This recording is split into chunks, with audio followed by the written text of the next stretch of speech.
ప్రజలపక్షం మెన్95 news కి స్వాగతం. ముందుగా హెడ్లైన్స్. ప్రభుత్వం మారిన పుంగనూరులో ఆగని వైసీపీ అరాచకాలు. భూ కబ్జాలకు అడ్డు వచ్చారని దంపతులపై పైశాచిక దాడికి తెగబడిన వైసీపీ నాయకులు. మదనపల్లి ప్రభుత్వ ఆసుపత్రిలో చికిత్స పొందుతున్న బాధితులు.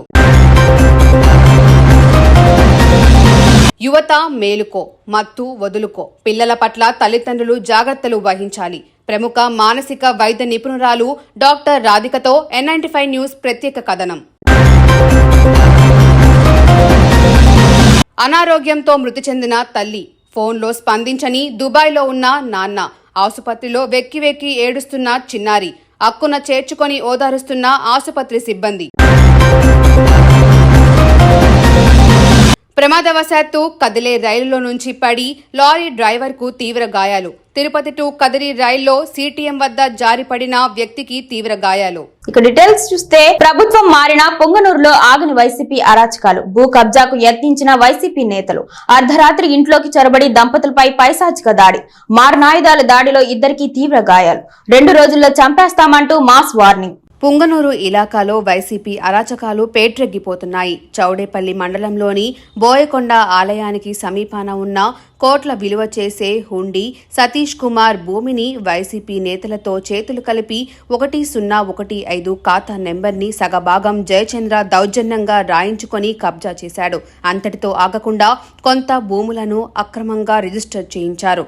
దిగువపల్లె గ్రామ VRO రాజన్న ఈ భూ వివాదాలు సృష్టిస్తున్నారంటూ బాధితులు ఆరోపిస్తున్నారు. కిరాయిలను అర్ధరాత్రి సమయంలో ఇంటిలోకి పిలుచుకొచ్చి లోపలికి చొరబడి మారణాయుధాలతో బుధవారం రాత్రి సతీష్ కుమార్, మాలతి, సరిత దంపతులపై దాడి చేశారు.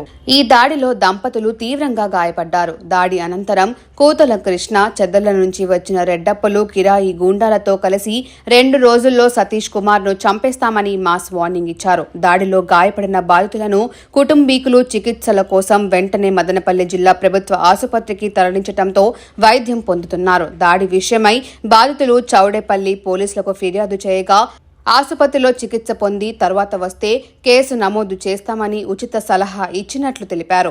నా 100 ఎకరాల కోట్ల విలువైన భూములను కబ్జా చేయాలని జయచంద్ర, కూతల కృష్ణ, చెదల్ల రెడ్డప్ప, బోయకొండ క్రాస్లో ఉండే వైసీపీ నేతలతో తనకు ప్రాణహాని ఉంది, మాకు రక్షణ కల్పించాలని దంపతులు విజ్ఞప్తి చేశారు. నేను 2 నెలల గర్భిణీ మనిషిని. ఎక్కడ పెడితే అక్కడ చేతులు వేసి అసభ్యంగా మాట్లాడి అసభ్యంగా ప్రవర్తించి నీ మొగుడిని 2 రోజుల్లోగా చంపేసి తోటలను పూర్తి చేస్తామని వార్నింగ్లు ఇచ్చి అసభ్యంగా ఎక్కడంటే అక్కడ చేయలేసి నన్ను చాలా ఇబ్బంది పెట్టారు సార్. కడుపు మీద తన్నేసి వెళ్ళారు సార్. వాళ్ళు వచ్చినారు సార్, 2 వచ్చినారు సార్. ఇప్పుడు ఈరోజు ఆయన కృష్ణ అని ఆయన వచ్చి ఆ పని చేసిపోయినారు సార్. పొద్దున్నే రాత్రి వచ్చి 50 మంది వచ్చినారు సార్. 50 మంది వచ్చి చైర్లు అంతా పగలగొట్టేసి చదల నుంచి చిన్న రెడ్డిప్ప పెద్ద రెడ్డిప్ప అనే అబ్బాయి కృష్ణ వాళ్ళంతా వచ్చి మా ఇంటి పైన దాడి చేసి ఆ చైర్స్ అంతా పగలగొట్టేసి 2 వీలర్ పగలగొట్టేసి మా పైన నాకు కూడా గేట్లు వేసి చైర్లు ఇవంతా దెబ్బలు తగిలినాయి. ప్రెగ్నెన్సీ దొరికిన ఎగిరిగిరి తరినారు సార్. నన్ను ఇలా జరిగింది సార్. మాకు రక్షణ కల్పించాలని కోరుతున్నాం సార్. ప్రాణభయంగా ఉంది, మాకు రక్షణ కల్పించండి సార్. 4 ఎకరాల 20 సెంట్లు అసైన్మెంట్ ల్యాండ్ బోయకొండ కింద ఉంది. మిగతా ల్యాండ్ మొత్తం అంతా మా నాన్న ఆయన్ని నమ్మకుండా నాన్న మొత్తం అంతా నా పేరుతో పెట్టినాడు. మా అన్నకు నాకు మా నాన్నకు పారికతలు అయిపోయినాయి. మా నాన్న మళ్ళీ చనిపోయేటప్పుడు వీలునామా రాసి ఈ మోసగాడరా దీంట్లో అర్థం ఇస్తే అవుట్లో అర్థమి లేకుంటే వద్దురా అని చెప్పేసి మా నాన్న వీలునామా రాసి రిజిస్టర్ చేసినాడు. అన్నీ ఉండగా మా అన్న వచ్చింది 2019. మా అన్న జయచంద్ర 2019 బెంగళూరు నుంచి వచ్చి నా మీద కేసు వేసినాడు. భూమి తోట ఖాళీ చేయాలని. కేసు కోర్టు జరుగుతూ ఉన్నప్పుడు ఏం చేశారంటే ఆ కేసు అంతా తీసేద్దామని మన వైసీపీ నాయకులు 2 ఏళ్ళప్పుడు వైసీపీ నాయకులు పిలుచుకొని వచ్చి ఇంటి దగ్గరికి వచ్చి వైసీపీ నాయకులు మా అన్న కలిసికట్టుగా వచ్చి నన్ను ఇంటికాడి నుంచి దౌర్జన్యంగా పిలుచుకొని పోయి 1015 ఖాతా నెంబర్ నాది దిగువపల్లి పంచాయతీలో. ఆ ఖాతా నెంబర్లో ఉండే భూములు మొత్తం అర్థం రాయించుకున్నారు వాళ్ళు. మా అన్న పేరుతో ఉండే అసైన్మెంట్లోనే నాకు అర్థం రాసినారు. అప్పుడు అగ్రిమెంట్ రాసినారు, రిజిస్టర్ కాలేదు అసైన్మెంట్. అప్పుడు అది మన ఫ్రీ వరల్డ్లో సెటిల్మెంట్లు అయినప్పుడు ఆయన భార్య భర్త సెటిల్మెంట్ చేసి ఆయన భార్య భర్త గిఫ్ట్ కింద రాసేసినాడు. ఇప్పుడు ఏమన్నా నా భూమి నాకు ఇవ్వచ్చు కదన్నా అంటే అప్పటి నుంచి నా ఫోన్లో అయితే నిలిపేసినాడు. 2 రోజులకు ఒకసారి 3 రోజులకు ఒకసారి గుర్తు తెలియని వ్యక్తులు మొత్తం రౌడీజన్ పంపించి నా మీద గొడవ చేసి నా చంపేదాన్ని ప్లాన్లు వేస్తూ ఉన్నాడు. కానీ నిన్న రాత్రి మాత్రము కురవపల్లి మా గ్రామం పక్క గ్రామం అయిన కురవపల్లి నుంచి కోతల కృష్ణప్ప అనేసి ఆయన అల్లుడు వీళ్ళంతా వచ్చి నన్ను చంపడానికి ఇంట్లోకి వచ్చి చెదల నుంచి 50 మందిని రౌడీలు పిలుచుకొని వచ్చి నన్ను చంపేదానికి ఇంట్లోకి వచ్చి ఇచ్చేసినారు. మొత్తం నేను నా భార్య అంతా గాడలు పడుతుంటే ఇంట్లో నన్ను ఇచ్చి కొడతా ఉంటే నా భార్య ఇంట్లో వేసుకొని తలుపులు వేసుకునింది. అప్పటి నుంచి లేచి రారా నా కొడుక ఇట్లా నోటి కూర్చొని తిట్టి వైసీపీ నాయకులు అంతా చేరి తిట్టి ఇట్లా పెద్దగా గలట చేసి దౌర్జన్యం చేసి నన్ను ఎంతో మోసం చేసినారు. మొత్తం అమ్మ మాట్లాడడం లేదు. దుబాయ్లోని నాన్న ఫోన్ తీయలేదు. మా అమ్మకు ఏమైంది మేడం? ఆసుపత్రిలో వెక్కి వెక్కి ఏడుస్తున్నా చిన్నారి. అక్కున చేర్చుకొని ఓదారుస్తున్నా నర్సులు. అనారోగ్యంతో మంచం పట్టిన ఓ దివ్యాంగురాలు బుధవారం రాత్రి మదనపల్లి జిల్లా ప్రభుత్వ ఆసుపత్రిలో అనారోగ్య కారణంగా చనిపోయింది. అప్పటి వరకు అమ్మ పక్కనే కూర్చొని ఉన్న ఆ చిన్నారికి తన తల్లి చనిపోయిన విషయం తెలియలేదు. బిక్క చూపుతో దిక్కుతోచక చలనం లేని తల్లికి దోమలు కుట్టకుండా చూస్తున్న ఆ పసి కందును తన తల్లి చనిపోయిందని నర్సు చెప్పడంతో దుఃఖం పట్టలేకపోయింది. ఆ చిన్నారి తడబడుతూ అమ్మా నాతో మాట్లాడలేదు, దుబాయ్లో ఉన్న నాన్న ఫోన్ తీయలే, మా అమ్మకు ఏమైంది మేడం అనగానే ఆమె చనిపోయింది నాన్న అని నర్స్ చెప్పడంతో ఆ పసికందు వెక్కి వెక్కి ఏడవటం చూపరుల హృదయాలను తీవ్రంగా కలిచివేసింది. ఆ పసికందును అక్కున చేర్చుకొని అక్కడి వైద్య సిబ్బంది ఓదారుస్తున్నారు. హృదయాలను కలిచివేసే విషాదకర ఘటనపై వివరాలు. మదనపల్లె ఈశ్వరమ్మ కాలనీలో ఉండే దిల్ నవాజ్ భార్య జుబేదాకి షుగర్ కారణంగా కాళ్లు తొలగించారు. దీంతో ఆమె కుటుంబం గడవటం కష్టంగా మారడంతో భర్త దుబాయ్ వెళ్లాడు. భర్త పంపే డబ్బుతో బిడ్డను సాకుతూ ఇంటి పట్టునే ఉంటున్న దివ్యాంగురాలు జుబేదా జీవించేది. ఇంతలో విధి వెక్కిరించడంతో జుబేదా వారం క్రితం మంచం పట్టింది. స్థానికులు తీసుకొచ్చి ఆమెను జిల్లా ఆసుపత్రిలో చేర్పించారు. డాక్టర్లు పరీక్షించి ఐసీయూ వార్డులో చేర్పించి మెరుగైన వైద్యం అందించారు. అయినా ఆమె ఆరోగ్యం కుదుట పడకపోవడంతో బుధవారం రాత్రి కన్నుమూసింది. ప్రస్తుతం జుబేదాకు అయిన వారు ఎవరూ లేకపోవడంతో మృతదేహాన్ని ఆసుపత్రి మార్చురీలోకి తరలించి చిన్నారిని నర్స్ సిబ్బంది అక్కున చేర్చుకొని ఓదారుస్తున్నారు. సబ్ కలెక్టర్ లేదా జిల్లా కలెక్టర్ స్థాయి అధికారులు స్పందించి ఆ చిన్నారిని బాలసదన్ లేక అనాథ శరణాలయంలో చేర్పించి ఆదుకోవాలని పలువురు విజ్ఞప్తి చేస్తున్నారు. ప్రమాదవశాత్తు కదిలే రైలులో నుంచి పడి డ్రైవర్ కు తీవ్ర గాయాలు. తిరుపతి నుండి కదిరి వైపు వెళ్తున్న కదిలే రైలు నుండి పడి వ్యక్తి తీవ్రంగా గాయపడ్డారు. వెళుతున్న రైల్లో నుంచి పడి డ్రైవర్ తీవ్ర గాయపడినట్లు మదనపల్లె తాలూకా సీఐ కళా వెంకటరమణ తెలిపారు. తమిళనాడు రాష్ట్రం సేలంకు చెందిన లారీ డ్రైవర్ సుబ్రమణి సొంత పని మీద కదిరికి రైల్లో వెళ్తుండగా మార్గ మధ్యంలోని మదనపల్లె మండలం సిటిఎం ఆంజనేయస్వామి గుడి వద్ద రైలు నుండి జారి కింద పడి కాళ్లు చేతులు విరిగి తీవ్రంగా గాయపడ్డాడు. 108 సూరి శతగాత్రుణ్ణి చికిత్స కోసం వెంటనే మదనపల్లె జిల్లా ఆసుపత్రికి తరలించి వైద్యం అందించాడు. యువత మేలుకో మత్తు వదులుకో. పిల్లల పట్ల తల్లిదండ్రులు జాగ్రత్త వహించాలి. ప్రముఖ మానసిక వైద్య నిపుణురాలు రాధికతో NN5 న్యూస్ ప్రత్యేక కథనం మీకోసం. ఈ సందర్భంగా మానసిక వైద్య నిపుణురాలు రాధిక గురువారం మీడియాతో మాట్లాడుతూ యువత ఎక్కువగా మత్తుకు అలవాటు పడుతున్నారని తెలిపింది. పాఠశాలలు కళాశాలలకు వెళ్తున్న విద్యార్థులు ఎక్కువగా మత్తు పదార్థాలకు దూరంగా ఉండాలని ఆమె తెలిపింది.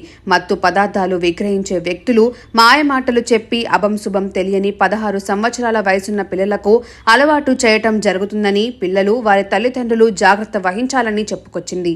పాఠశాల కళాశాలలో చదువుతున్న పిల్లలు తోటి పిల్లలతో కలిసి ఉండలేక ఒంటరిగా ఉండటం, తమలో తాము మౌనం వహిస్తూ ఉండటం, ఒంటరిగా కూర్చోవటం వంటివి చేస్తున్నారంటే అటువంటి పిల్లల యొక్క తల్లిదండ్రులు జాగ్రత్త వహించాలి అని స్పష్టం చేశారు.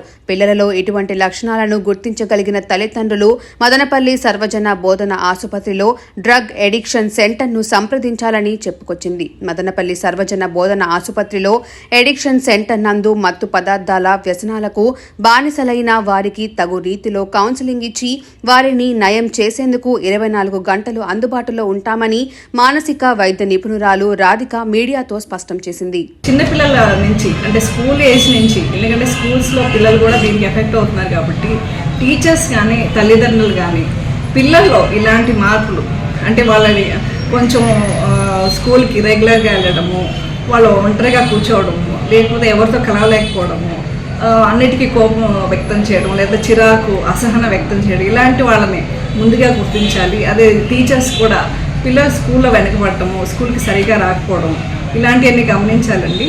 వీళ్ళల్లో ఇలాంటి వాళ్ళు ఎవరైనా ఉన్నప్పుడు వాళ్ళని మనం పక్కకి పిలిచి మాట్లాడడం కానీ, వాళ్ళకున్న సమస్యలు కానీ, లేదు అంటే వాళ్ళు ఏమైనా ఇలాంటి వాటికి అలవాటు పడ్డారా కనుక్కొని దానికి తగ్గట్టు మనం ఇన్ఫార్మ్ చేయడం తల్లిదండ్రులకు కానీ, లేదంటే తల్లిదండ్రులు కూర్చోబెట్టి మాట్లాడి ఆ సమస్య ఎక్కడి నుంచి స్టార్ట్ అయింది దాన్ని గుర్తించి దానికి తగిన కౌన్సిలింగ్ చేసి, లేదంటే డీఅడిక్షన్ సెంటర్కి తీసుకెళ్ళడం కానీ చేయాలి. ఎందుకంటే చాలామంది తల్లిదండ్రులు ఏంటంటే పక్కన పిల్లలు ఇలాంటి వాటికి వ్యసనానికి గురవుతారు కానీ మా పిల్లలు అలా చేయరు అన్న ఒక పెద్ద నమ్మకం పెట్టుకుంటారు. కానీ అది తప్పండి. ఎందుకంటే పిల్లలు ఏంటంటే ఫ్రెండ్స్తో ఉన్నప్పుడు ఇలాంటి వ్యసనాలని చాలా చిన్న విషయాలుగా, చాలా సర్వసాధారణంగా తీసుకుంటూ ఉంటారు. అంటే దానివల్ల కలిగే దుష్పరిణామాలు కానీ, లేదు అంటే తర్వాత కాలంలో దానివల్ల వచ్చే ఎఫెక్ట్స్ కానీ వాళ్ళకి తెలియదు.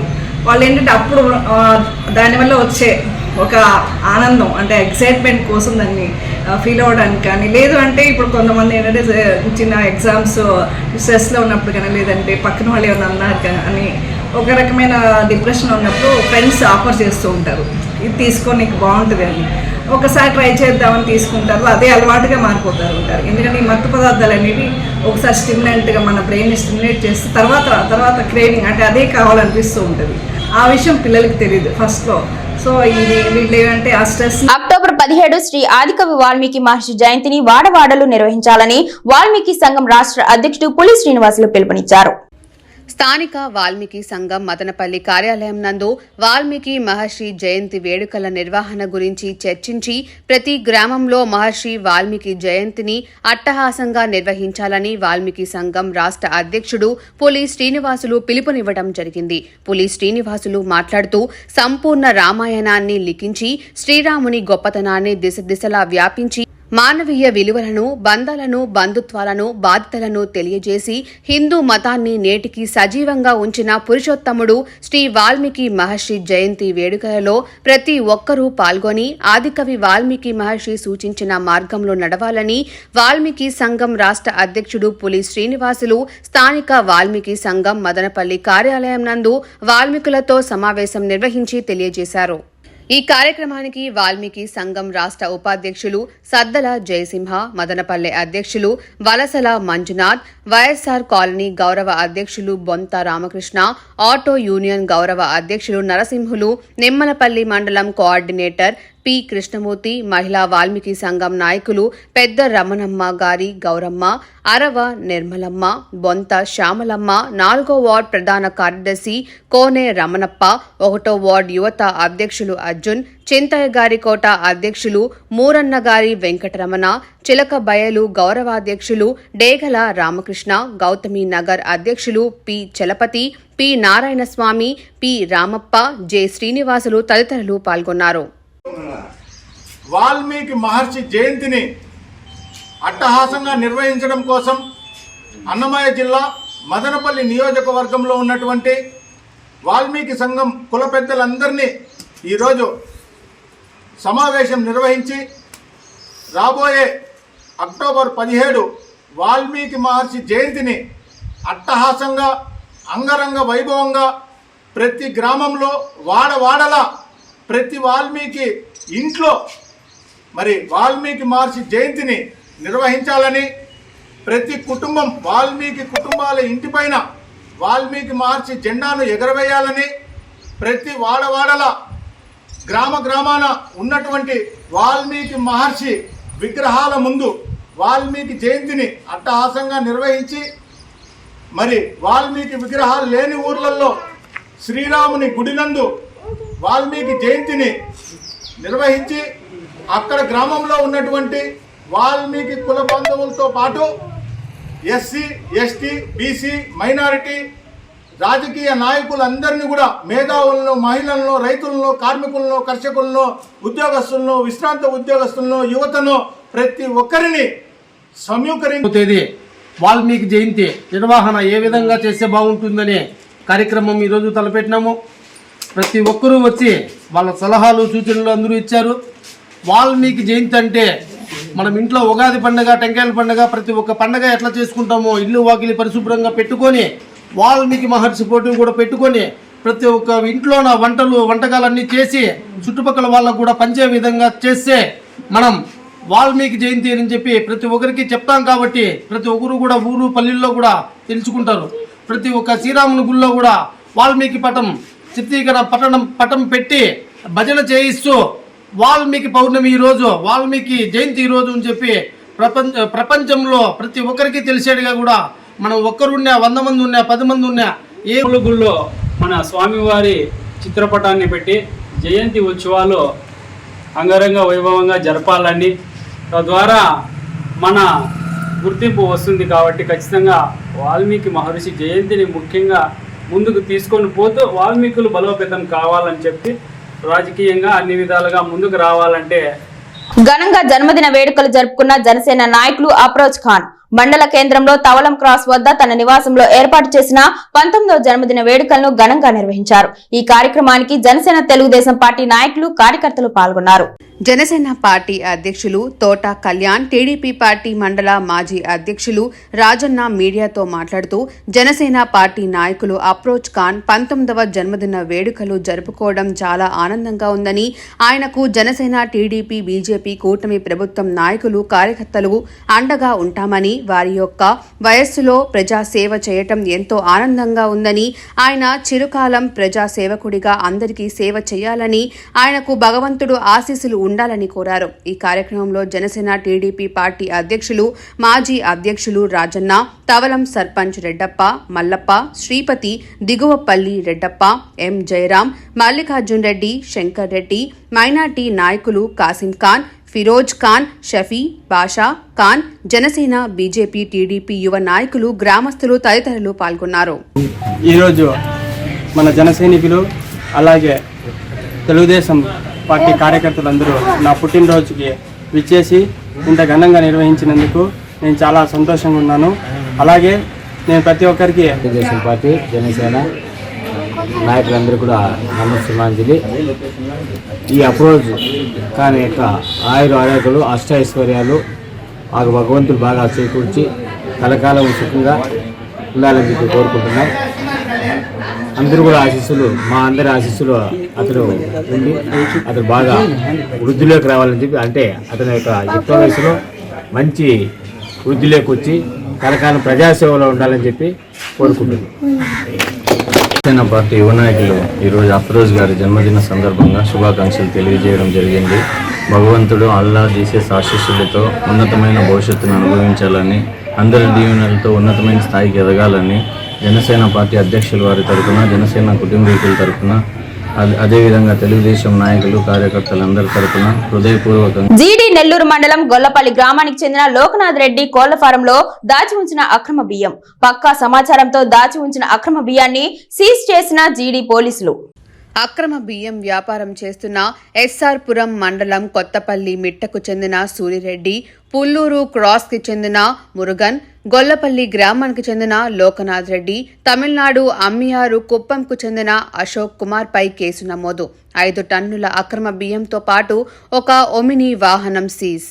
మదనపల్లి ముఖ్య కేంద్రంగా రక్తదానం, food banks, sanitary pad banks, body freezer box సేవలతో పాటు క్యాన్సర్ బాధితులకు మానసికంగా అయినా తోడుగా నిలవాలనే గొప్ప ఆశయంతో హెల్పింగ్ మైండ్స్ హెయిర్ డొనేషన్ కార్యక్రమంకు మహిళలు, చిన్నారులు స్వచ్ఛందంగా తమ కేశాలను దానం చేసి గొప్ప మనసును చాటుకున్నారు.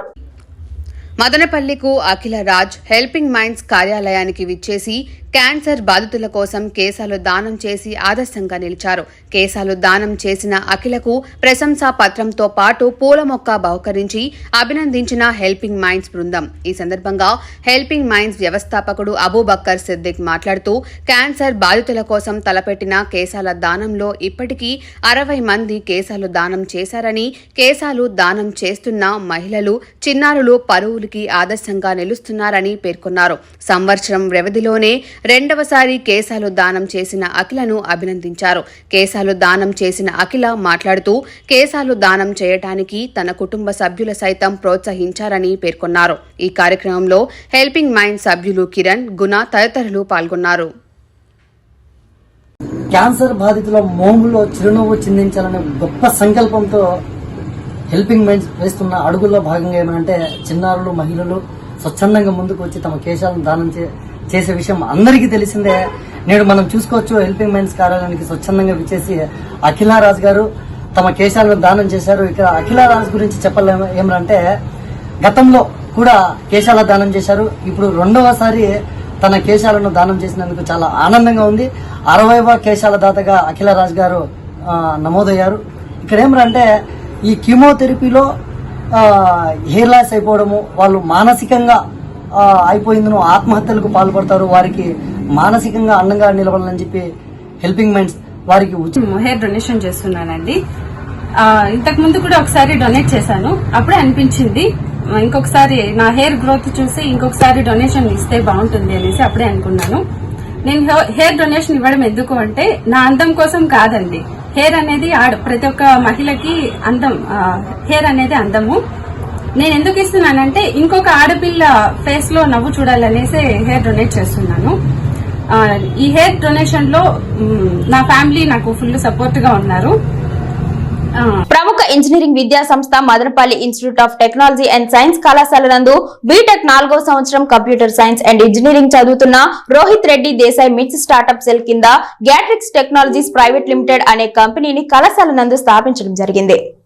ఈ కంపెనీ ద్వారా వ్యాపారం నిర్వహించడంతో పాటు అప్లికేషన్లను అభివృద్ధి చేయటం మరియు వెబ్సైట్లు తయారు చేయటం ప్రారంభించింది అని కళాశాల ప్రిన్సిపల్ డాక్టర్ సి యువరాజ్ అన్నారు. ఇందులో భాగంగా కళాశాలలోని విద్యార్థులకు మరియు అధ్యాపకుల ప్రయోజనం కోసం స్టూడెంట్ మిత్ర యాప్ ని విడుదల చేసింది అని ఆయన అన్నారు. గురువారం రోజున కళాశాల నందు principal doctor C Yuvaraj app ను ప్రారంభించి అందరికీ పరిచయం చేశారు. ఈ యాప్ ద్వారా ఫోటో కాపీ షాపుల వెలుపల వేచి ఉన్న సమయంలో గణనీయమైన సమయం వృధా కాకుండా చేయడానికి మరియు విద్యార్థులు మరియు అధ్యాపకులతో సహా వినియోగదారులు తమకు అవసరమైన పీడీఎఫ్ ఫైళ్లను ఈ యాప్ ద్వారా అప్లోడ్ చేయవచ్చు. అంతేకాకుండా ఈ ఫోటో కాపీకి అయ్యే ఖర్చును అప్పటికప్పుడే లెక్కించి ఈ యాప్ ద్వారానే డబ్బును ఆన్లైన్ చెల్లింపు చేయవచ్చు అని అన్నారు. తమకు అనుకూలమైనప్పుడు స్టోర్లకు వెళ్లి ఫోటో కాపీలను సౌకర్యవంతంగా తీసుకోవచ్చు అని అన్నారు. ఈ యాప్ ద్వారానే ఫైల్ అప్లోడ్ చేయడం నుండి చెల్లింపులు చేయడం మరియు దుకాణదారులు పత్రాలను ముద్రించడం వరకు అన్ని అదనపు సాఫ్ట్వేర్ అనవసరం లేకుండా యాప్లోనే నిర్వహించబడతాయి అని ఆయన అన్నారు. గోప్యత కారణాల దృష్ట్యా ఫైళ్లు ప్రింట్ చేయబడిన తర్వాత అవి డేటాబేస్ నుంచి తొలగించబడతాయని ఆయన అన్నారు. ఈ యాప్ ప్రతి జిరాక్స్ షాప్ వాళ్లకు, ముఖ్యంగా వినియోగదారులు ఎక్కువగా ఉండే వారికి ఉపయోగపడుతుందని ఆయన అన్నారు. కళాశాలలో స్థాపించిన ఈ గ్యాట్రిక్స్ టెక్నాలజీ ప్రైవేట్ లిమిటెడ్ కంపెనీ ద్వారా ఈ ఉత్పత్తి విడుదలతో ఆదాయాన్ని పొందటం ప్రారంభించింది అని, ఇందుకు దోహదపడిన అధ్యాపకులకు మరియు విద్యార్థి రోహిత్ రెడ్డి దేశాయ్కు SIRF coordinator doctor K Arul Kumar, startup and incubation cell coordinator Ajit G Joshi, విద్యార్థి పోతన్ రామ్ కు కళాశాల correspondent doctor N Vijayabhaskar Chowdary మరియు executive director Keerthi Nadella, principal doctor C Yuvaraj అభినందనలు తెలియజేశారు. అనుక్షణం ప్రజల పక్షం న్యూస్ ఇంతటితో సమాప్తం. తిరిగి రేపటి బులెటిన్లో మళ్ళీ కలుసుకుందాం. అంతవరకు సెలవు. నమస్కారం.